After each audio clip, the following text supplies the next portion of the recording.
Look, this is full, Oh, and I have half a bottle of this. I think we can go for a while.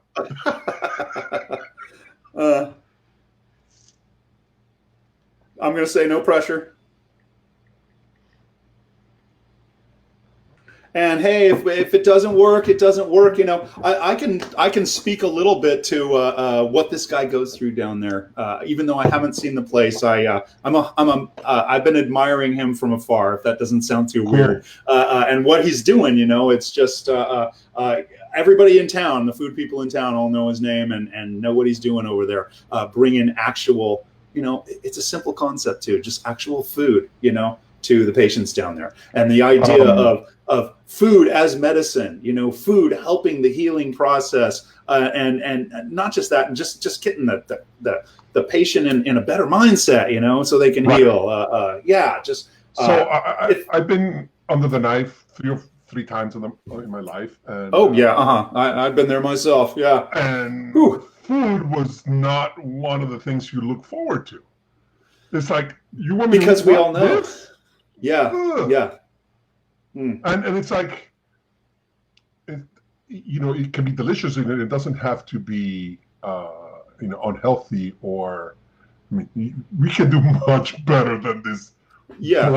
Chicken. You know, I will say, well, let's talk about it. You know, we're on this discussion. I worked in a hospital myself, and at the time, there was a lot of discussion with some of the younger dietitians on staff. That's the one. Let me get with him. Oh no, it just keeps going. He's in the right place, but it keeps kicking him out. Do you think it's because you can have more than one? You may need to go through Google Chrome if you're on an Android system.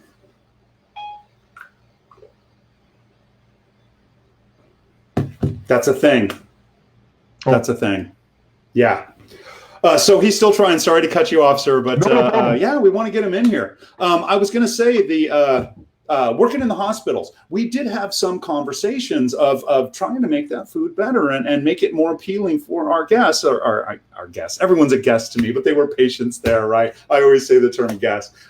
But you know, some of them with a low salt diet, some of them with a low fat diet, right? It's really hard to deliver flavor without fat. You've heard so many chefs talking about fat is flavor, right? And so what we do to kind of bump up the food, you got to take advantage of very, very fresh ingredients, the best ingredients. You want to bump up things like aromatics, like onions and garlic and everything, which are all veggies and things like that. They're good for you, right? And that's going to add a lot more flavor, even though some of them, like celery, doesn't seem like it's got much of a punch. It gives you a good background, right? And and then also working in tons of spices and herbs, and using the dry herbs when it's appropriate in the beginning of the dish, and then finishing maybe with some fresh herbs or whatever. You can do a lot with very, very little fat and very little salt. But you need, you know, nature's bounty to be able to accomplish this. Herbs and aromatics and spices, and you got to up that stuff.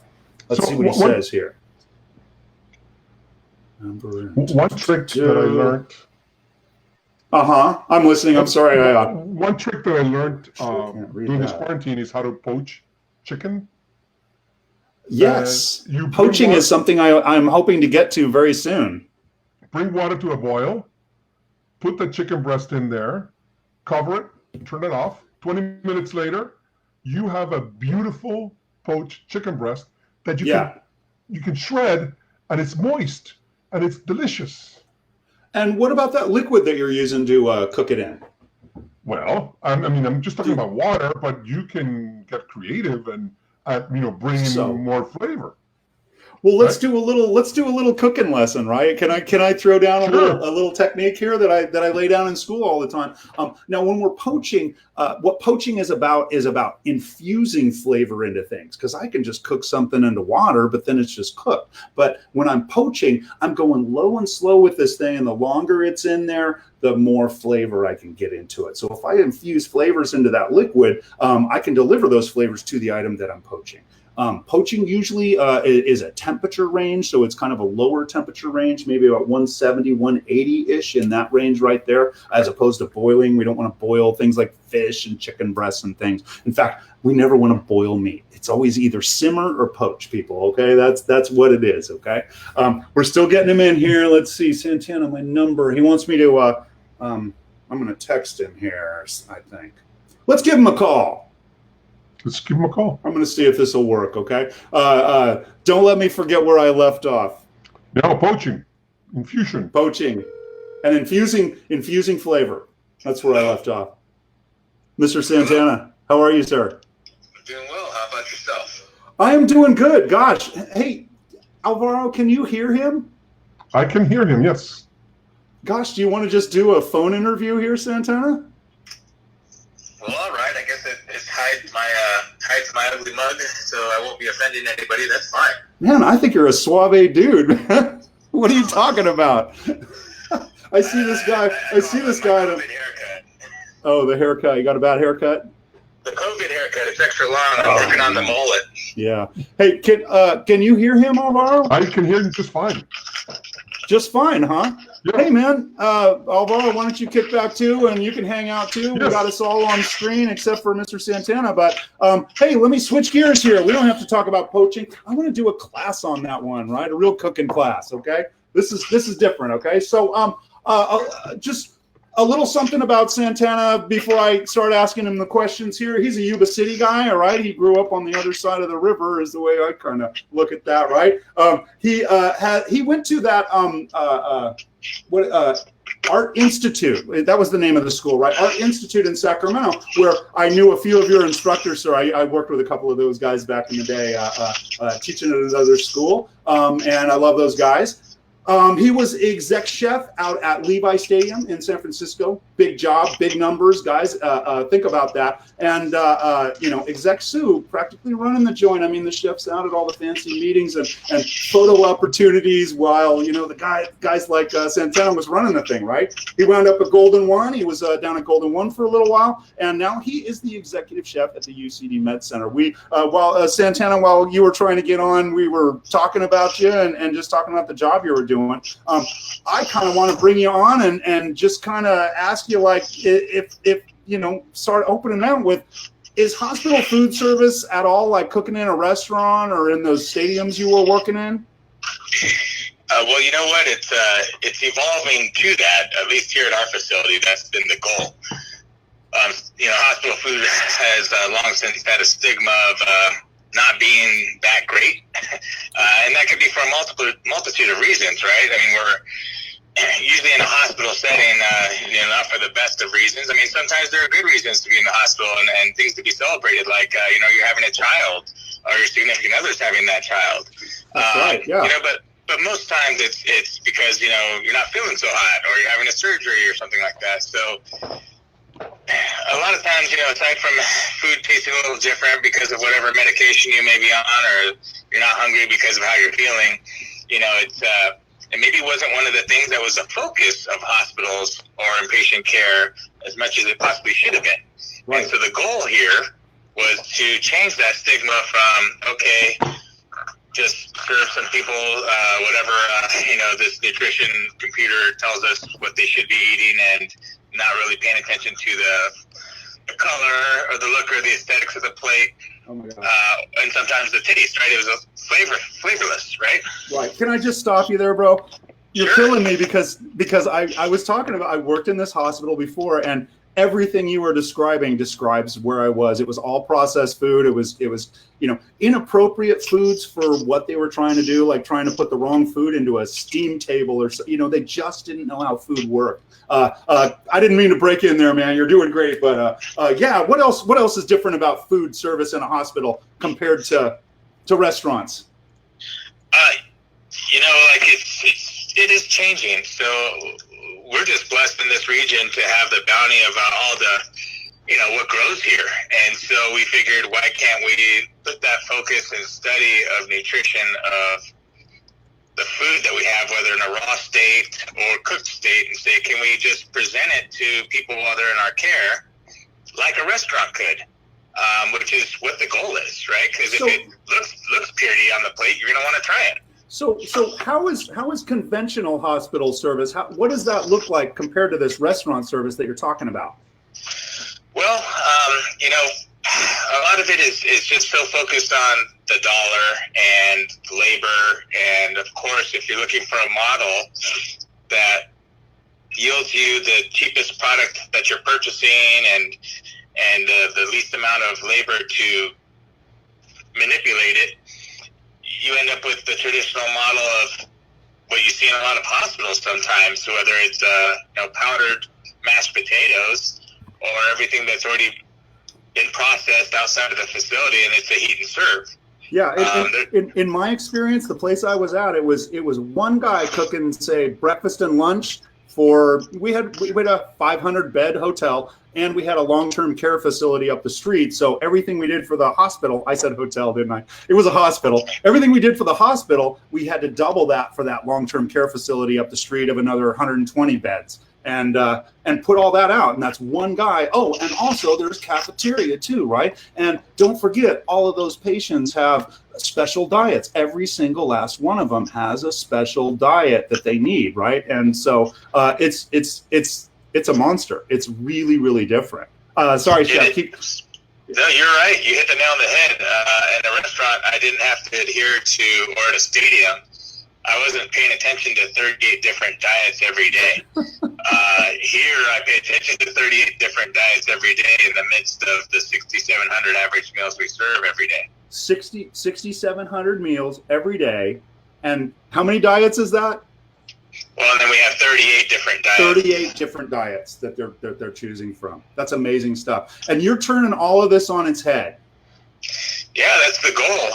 We're shifting away from the traditional model into a version of a room service model. A lot of the people here have adopted the whole movement as a good food is good medicine kind of mentality, and say, hey, let's offer the autonomy back to the patient and let them choose what they want to eat while they're in our care, whether it's breakfast or their lunch or their dinner or even their snack. Sorry, go ahead, keep going on. No, we're just trying to give that back to them, because when you really think about it, you put yourself in a patient's shoes. How many choices do you make when you're in a hospital? It's your breakfast, lunch, and dinner. 3 choices, and that's it. If you get that. Sometimes it's just a regular standard meal that's sent up to your room, and that's all you get. And so the rest of the time, you're getting poked and prodded, your temperature is getting checked, you're getting monitored, maybe you're getting woken up in the middle of your sleep. It's not the most fun environment. Oh, they don't even let you go to the bathroom one way you want to. So at least we could give this back to, all of us as humans have a personal relationship with food. Oh my God. So can we just give you that option while you're in our care and provide you something, even if it's as simple as a burger, or it'll be an organic, 100% organic, 100% grass-fed beef burger with a bun that is made out of the East Bay, that is minimally processed with no preservatives, and give you the vegetables that go on that burger, the fixings that are locally sourced. I was just going to say, okay, so you're talking about a burger. What are some other entrees that we're talking about? Because I think right now you've already blown minds across half of Sacramento that my little audience of half of Sacramento here. That's amazing stuff, right? What else are we talking about? Come on. Well, you have to stick with the comfort food items. But I say burger because it's simple. It's a staple. People recognize it. But we will offer those things, but knowing that we are very transparent with our sourcing, where the food's coming from, and being minimally processed. We don't use the number one preservative I use in our kitchen here is vinegar. Wow, that's awesome. It's a real item, not some name of something that we can't pronounce. There's a lot of doctors that can pronounce all the preservatives and names and things that you see on your pharmaceutical bottles, right? But they don't want to eat them. Yeah, that's not what you're trying to do while you're trying to get better, right? Yeah. Oh my God, I'm getting chills talking to you, guy. I mean, just everything you're hitting on it, just like it's everything I was trying to do back in the day and couldn't get there. All of this idea about it's the ingredients, man. It's that our base for working back then was processed food, and that's what we had to work with. And now, we're talking about working with actual food. What a concept. And it just seems, it's maddening, isn't it? That, to me at least, it just takes so long to get there to do something that just seems the absolute right thing to do. What about your crew in there? You got any, tell me about your crew. How big is it? And, who are the rock stars? Well, let's see. We have food and nutrition services on the food service side. We employ about 135 employees. So that's within our retail spaces. So we have 3 cafeterias. I call them cafes. We do our patient care, and then we also have catering.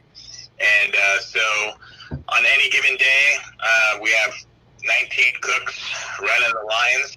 We have 2 main lines that run in this facility. So actually 3. 2 in our retail spaces, and then 1 in our main commissary that does the patient care. The patient care line and the retail and catering spaces never cross. Patient care is its own entity. So it's really interesting because we almost have basically like 3 restaurants running at the same time in this facility at any given moment. Yeah, it sounds like it's like your stadiums. It's those multi-venue operations, and those kind of operations are the sort of things that I love too. It's just like, it's not just a restaurant, man. You got all of these balls in the air, and it's all going on at once. 3 restaurants and a catering operation and the tray line. I love it, man. It sounds really exciting. I would love to see the place when it's all safe. You don't want me. You don't want my germs down there probably right now, my cooties. Right now, it's been a very big lockdown situations for hospitals in general. And, not having the public, like a no visitor policy during this COVID time has been very impactful to our operation. And I can only imagine what that impact is for patients when they can't have, or the loved ones are limited just to try to deal with this, how many people are coming in contact with the potential of having COVID. Although we never surged here in Sacramento. We did not. It's amazing. We were definitely prepared. Yeah, I think we were. I think, I don't know what it is. I am not a man of science, but I don't know what it is. We were definitely prepared in some way, or we took it seriously, at least for speaking for myself. When they started talking about this long before they started talking about quarantine, I was worried about this stuff. I take viruses seriously, just being in the business that we're in. And speaking of that kind of leads to my next question. I mean, you were kind of touching on it, how Corona has affected just your kitchen. It sounds like you're getting fewer people going through there, but have you had to change like sanitation protocols, or were you guys already pretty close to being there, or what's the difference now? Well, we were pretty close to being there. We are state and federally regulated above the county. So, right. Like a traditional restaurant, you're having your county inspectors go in. We not only have that, but we also have state and we have federal inspectors come through. And when they do their inspections, and our standards are pretty elevated here, not that they're not at your local restaurant, it's just different. We're a different environment, So our sanitation habits are already in line with what we needed to do. Of course, we're wiping down doorknobs more frequently and monitoring the glove usage and how people are actually using their gloves. Mm-hmm. You probably had a lot of training. Retraining on that stuff and emphasis on that. Yeah. Yes, sir. No. Okay. Let's see. So I guess let's see. I'm trying to see if there's anything else I want to ask you on the hospital side. Just a couple of things. I mean, you're just out there on social media all the time, and I see everything you are talking about out there. It's just, it's talking about the farmers and the struggles they're going through, or the value of what they're doing for our regional local food system. And I see you talking about the restaurants that are supporting good causes out there. Who's out there right now that's just doing great work, and who do you want to give a shout out to? What, the Great Plates, the Great Meal Program here, Sacramento Family Meal Program has been doing phenomenal work. That's you have the crew with Patrick Mulvaney and Brad Checky, right. Chef Danette Williams, and you also have Camden Spit and Larder there with Chef Oliver and Chef Toki from Binchoyaki, yeah. right? Yeah, what a team, when you look right? at how different the food is from each one of those entities coming together and providing a community benefit in a time of need. And this benefit is for who now? Well, so at first they were just feeding the needy, right? And then now it's starting to focus into the senior population as the program grows. And so what those 5 restaurants were able to do was a proof of concept. And so as the proof of concept develops, it shows that, okay, through grant money to help everyone that, needs food and access, they were able to basically stabilize, some of their restaurant employees during this COVID time. Because, although we all see these takeout, menus that are available from restaurant to restaurant, this is far less volume than what some of these restaurants are used to doing. Absolutely. They're in trouble, guys. They're in trouble. It's a serious problem. And, for how big the restaurant community is, for employment and for just, you think about you and myself having a place to just go and have a drink or have a great meal somewhere and meet and talk. We can't even do that. Heck, this interview's over the phone, for crying out loud. Yep, that's what you're down to talking to me over the phone even. No, I think it just proves what the situation is and how different post-COVID, which none of us really can answer what that looks like until maybe next year. Because I'm just hoping that this doesn't come back and we end up with a West Coast surge in the fall or this winter, We are in exactly the same page here. That's exactly what I fear. We've seen this in history, and I take this very seriously, and I hope everyone out there does. I have no understanding of anyone that doesn't. I have to say, don't mean to get political if that was over the top, but I simply don't understand. Okay, they're germs, you can't see them. Maybe that's it. But anyway, I just want to emphasize that family meal program that he's talking about. Some of the best restaurants in town, some of the best people in town, and they aren't just they're bringing along their employees and trying to keep them keep their heads above water, and they're also supplying food to seniors now, which is. Think about it, guys. Those seniors are in quarantine. They can't go out. They can't get to grocery stores very easily. This is a blessing, okay? And it is our industry, our food industry here in this local community that is making all this stuff happen. It's choking me up, okay? So I'm gonna when I get this on, I'm gonna throw it out on the YouTube channel, guys. Don't forget to subscribe. Get your mom to subscribe, all of that stuff. And I'm gonna put that information about family meal up there on these videos so everybody kind of knows about that, and they can crack open their wallets and start dumping some money on these people so we can support this. Okay. And you, Mr. Santana, just last question. I mean, what about the future? You started talking about some of the things you're seeing there. Do you see any cool ideas or ways of doing business? Where do you see business, the restaurant industry, going from here on out? Oh, it's funny you mentioned that. So I'm a funny guy. Well, I'm in the process of helping design a new retail space within a new project that's coming up here within the next couple of years for UC-Davis-Health as innovative food hub, food access for our Oak Park community. And, we're taking into consideration what we're dealing with right now, right? So is that retail space looking like a full-on sit-down restaurant? Maybe not so much anymore. Is it looking like a bodega-style market? I'm not sure. It's looking at innovation and saying maybe it's a pick-up and app ordering program as it is. I'm wondering if that's kind of the model now. Gosh, right? I'd love to have a place where I could get a big salad to go. Well, a big chopped salad to go. You start looking at touch points, right? Yeah, exactly. The big salad bar model, I believe, is going to be obsolete. It's gone. Yeah, we're not reopening that in any of our spaces here, and we had 2 large ones. We're not reopening them. Look at the packaging issues. Are we going to start running low on packaging nationwide and things like that? How are we going to source all this stuff and keep it going? And just all of these things we don't even think about down the road. All of these dominoes, that butterfly effect, and I just. That's another story that fascinates me, is just not just the good that people are doing it, but just those ideas that we're coming up with to make this work in the future. As an instructor, I'm trying to figure out how to make a virtual classroom work. And, hey, maybe we don't have that that work experience class, a portion of my class anymore? And what does that look like in the future? And so that's something I think about. I'd love to talk to you about it too. I know you are interested in the educational side as well. Definitely. Yeah.